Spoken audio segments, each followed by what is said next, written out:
Mindset 4. Attitude determines altitude. Excellence is not about skill, but attitude. In order to achieve seven-figure income, you'll have to banish excuses that get in the way. Even when you fail, don't lose hope. Keep striving ahead and do your best. In life, there are no failures, really, only lessons.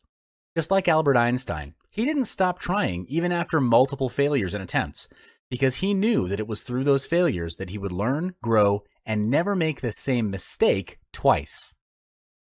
To be a leader, you'll need to be a good role model to your team members. You'll need to develop good habits as a stepping stone to your personal and business success. And when it comes to hiring staff, hire those who display a good attitude as well. How do you know their attitude towards work when you first meet them, though? You'll be able to identify their attitudes through the small things like punctuality, manners, sense of urgency, or willingness to ask relevant questions. The small things sometimes say a lot about a person. Why is attitude so important, and how does attitude play a role in moving the company to a higher level? Well, how you do anything is how you'll do everything. A staff with a good attitude will do anything and everything with their best effort. And these are the kinds of employees that you should look for and surround yourself with to be in your company.